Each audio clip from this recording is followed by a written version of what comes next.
Hey, what's up guys? This is Seb. I'm currently a third-year nursing student from the Philippines and welcome to another episode of NURSREALTALK.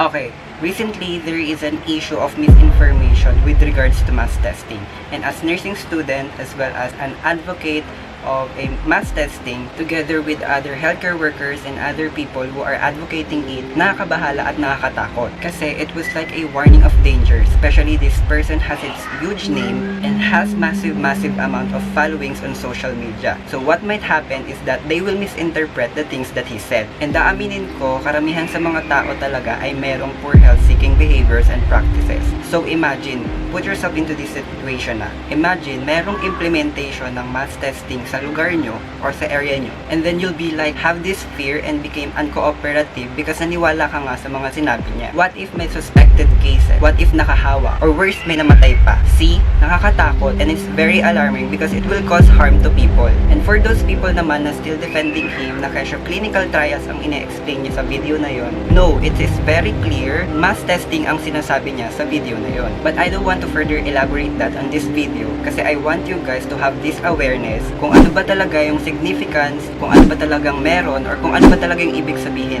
ng mass testing. And lahat ng sasabihin ko sa video na to is based on facts and from credible sources. I will put the links down below sa aking description box so you can also read about mass testing. So, without further ado, let's talk about mass testing.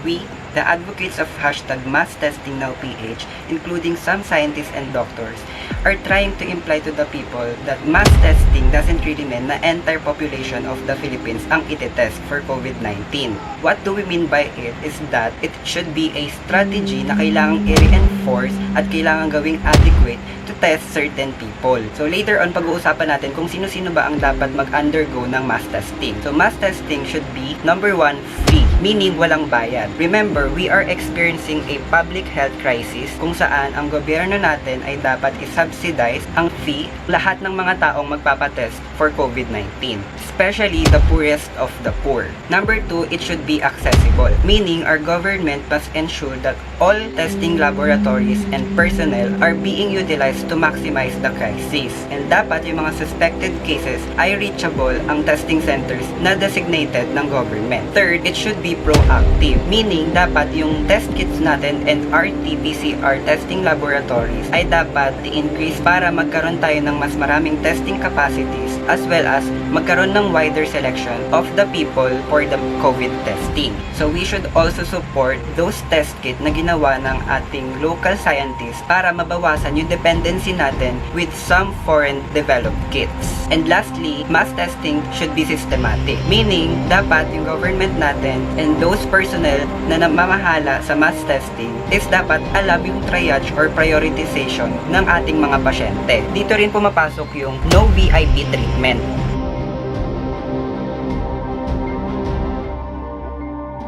To give you some facts, there are certain Asian countries such as South Korea, Vietnam, Hong Kong, and Thailand that rigorously control the outbreak and flatten the curve immediately. Paano? Because they give importance and became aggressive to mass testing. But I am not saying that they just only focus on mass testing. No, because they also implement lockdown, produce thousands of test kits in a week, pervasive surveillance kung saan they effectively monitor, identify, and isolate potential cases, immediately ban foreign mainlanders, produce millions of masks domestically, and use it as mandatory kapag sila ay lalabas ng bahay. So those are the quick actions na ginawa nila nung nalaman nilang paunti-unti nang nagkakaroon ng case of COVID-19 sa bansa nila. Kaso, ano bang ginawa ng government natin noong onti pa lang ang confirmed cases and mortalities dito sa bansa natin? Number one, they did not impose travel ban sa mga tourists ng China and other countries na pumapasok dito sa bansa natin. And even Francisco Duque III, which is our Department of Health Chief Secretary, said na unfair yung pagkakaroon natin ng travel ban sa China. It is because meron rin namang mga cases sa ibang bansa. So it was like na baka questionin tayo ng China kung bakit yung ibang bansa ipinapayagan nilang pumasok dito sa bansa natin and yung China hindi. Which means na mas inuna nila ang image natin sa China kaysa sa kahalagahan ng kalusugan nating mga Pilipino. Pangalawa, noong onti pa lang yung confirmed cases and mortalities natin dito sa Philippines, sinabi ni DOH Undersecretary Maria Rosario Vergir that mass testing was still unnecessary. And ito, ipapakita ko yung full statement niya.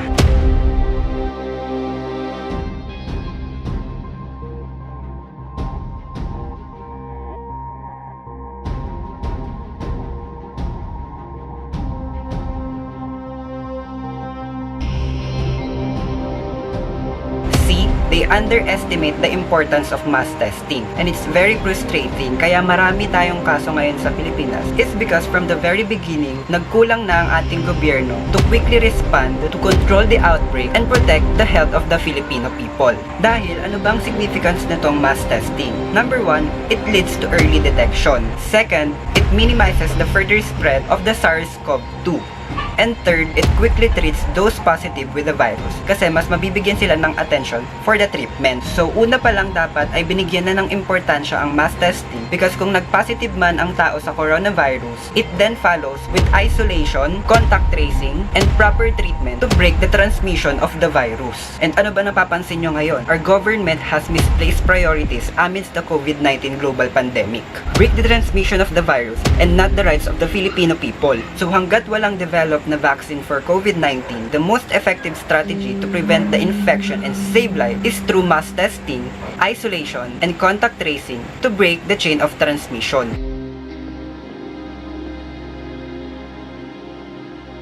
Okay, in this part of the video, I just want to reiterate that mass testing doesn't really mean na entire population of the Philippines ang iti-test for COVID-19. So, sino-sino ba ang mga taong dapat mag-undergo ng COVID-19 testing? On the press con happen on April 4, 2020, in-announce ng Department of Health that the mass testing they will implement is what we call targeted or expanded target testing, which began on April 14, 2020, and is capable of conducting 3,000 tests per day. So this expanded target testing includes the vulnerable sectors such as pregnant women, those who are immunocompromised, and of course, our frontline healthcare workers. And yung DOH is nag-aim to increase the test capacity to 8,000 to 10,000 tests per day by the end of the April. But unfortunately, the goal was not met. And according to Presidential Spokesperson Harry Roque, na ang government natin ay nag-aim na pataasin ang test capacity to reach 30,000 tests per day. But President Duterte on May 18 said na ang average number of tests na nakoconduct daily from May 8 to 13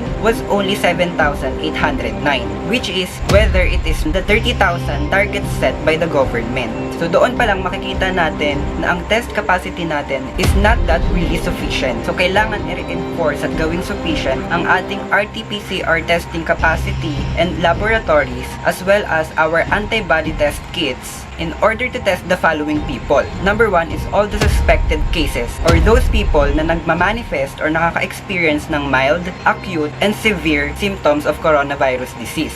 Pangalawa is all those people na close contacts of confirmed and probable cases, whether it is symptomatic or asymptomatic. Pangatlo, ang ating mga frontline healthcare workers that should be tested regularly. And those high-risk communities and vulnerable sectors such as elderly, pregnant women, people of all ages with underlying conditions such as chronic lung disease and moderate to severe asthma, heart disease, immunocompromised, severe obesity, diabetes, chronic kidney disease, who are undergoing dialysis, and people with liver disease. But on June 6, 2020, ine-expand na nila yung testing with those asymptomatic groups. It is because the Philippines has reached 10,000 tests per day. Also, on June 6, 2020, binalita ng Inquirer.net that House of Representatives approves PCR testing for vulnerable groups. And again, hanggat wala pang vaccine na nadadevelop for COVID-19, mas maganda na nai-increase ang ating PCR testing capacities para nagkakaroon rin tayo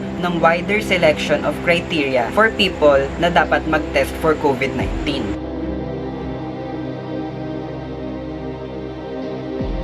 Okay, in this part of the video naman, I just want to say na walang pinapainom or anything na ini-inject kapag mag-undergo ka ng mass testing or COVID-19 testing. According to the Centers for Disease Control and Prevention, meron tayong tinatawag na dalawang uri ng testing for COVID-19. Number 1 is the viral test or the coronavirus test, kung saan dinidetermine or ina-identify kung currently infected ka ba ng SARS-CoV-2. By the way, baka nagtataka kayo kung bakit sinasabi kong SARS-CoV-2. Ang ibig sabihin ng SARS-CoV-2, ito yung virus na nagkakos ng COVID-19. So, this viral test has step-by-step procedures.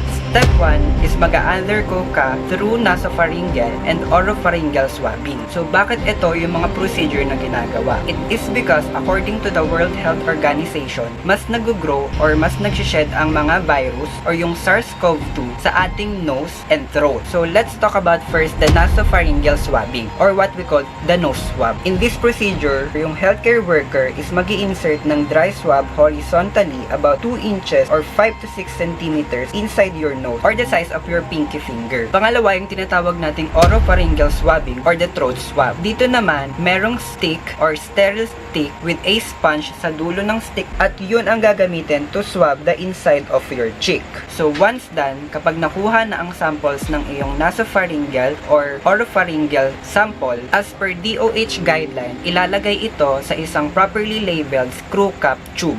Step 2, once na nakuha na yung sample mo, dadalhin na ito sa mga DOH accredited laboratories kung saan dito na magi-start ng tinatawag nating RT-PCR process para ma-diagnose if infected ka ba ng SARS-CoV-2 na nagkakos ng COVID-19. So sabi rin sa ibang articles, some results are available sa testing sites within an hour. Pero kapag dinala ito sa mga testing laboratories, the result will be available 1 to 2 days after. So that is the viral test or the coronavirus test. Pangalawa, as this pandemic continue to wears on, hindi natin alam kung gaano ba talaga karaming tao ang contracted sa SARS-CoV-2 but eventually showed to be asymptomatic. So one way to know that is through the antibody test or what we call the serology test that could be used within 3 to 10 days para ma-determine whether you have been infected or meron kang past infection ng SARS-CoV-2. So in this test, i-assess yung dugo mo if merong presence ng antibodies. Sa basics ng immunology, kapag tayo ay infected ng virus or ng isang disease,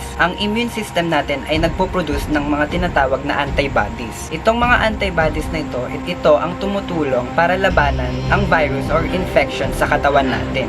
And ito rin ang nagiging dahilan kung bakit tayo nagiging immune sa isang sakit. So going back, so ano ba yung ginagawa sa antibody test? Your healthcare worker will prick your finger and will take a bit of your blood. And once it's done, i-assess yung dugo mo if merong presence ng antibodies sa SARS-CoV-2. Dalawang antibody ang itetest sa dugo mo. Number 1 is yung tinatawag nating immunoglobulin M or IgM antibody. So once na na-detect yun sa blood mo, meaning you have been infected and your immune system responded to the virus or the SARS-CoV-2. Ang IgM kasi ang unang antibodies na napoproduce ng immune system natin para labanan ang SARS-CoV-2 or other viruses. Kapag na-detect rin to sa blood mo, this also means na you may still be infected or recovered from COVID-19. Second antibody na i-assess sa dugo mo is what we call the immunoglobulin G or the IgG antibody. So once it detected, ibig sabihin nagkaroon ka ng COVID-19. Article said na ang IgG antibodies ay nade-develop within 7 to 10 days after coronavirus symptoms start. And sa immunology, ang IgG antibodies is considered to be as the long-term protection antibody dahil ito ang nagiging dahilan kung bakit nagiging immune ka sa isang sakit. But in the case of COVID-19, hindi pa na-determine ng ating mga researchers kung gaano katagal mag-i-stay ang IgG antibody sa dugo to protect you against SARS-CoV-2. So keep in mind that there's still no evidence na ang antibody test or serology test ay magsasabing immune ka na sa COVID-19. But always remember, whether you are positive or negative with COVID-19, and kung anumang type ang test na ginawa sa'yo, please protect yourself and others. Hindi yung naglilibot ka pa sa ospital na alam mong positibo ka sa COVID-19. Okay? So, let's just have a quick recap with regards to the difference of coronavirus test and antibody test. Always remember na ang coronavirus test will look for the presence of the SARS-CoV-2 na nagkakos ng coronavirus disease. While in antibody test, it will look for the presence of antibodies that will tell you if you had a previous infection. But remember, in antibody test, it should not be used to diagnose coronavirus disease. As of May 12, 2020, in-announce ng Department of Health na ang Pilipinas ay mayroon ng 30 RT-PCR testing laboratories or centers. So ito ipapakita ko sa inyo.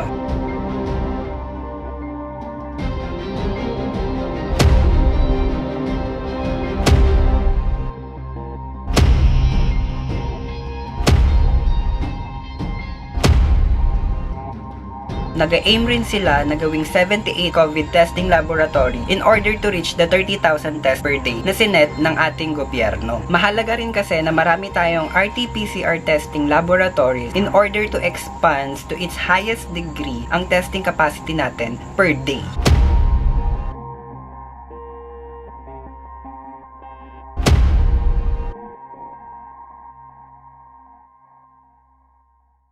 That's all for this episode, and if may mga questions pa kayo, comment it down below and I might answer that on my another video. And I hope this video clears out the things in your mind about mass testing. And if you haven't subscribed yet, subscribe now to my channel and see you on my next video.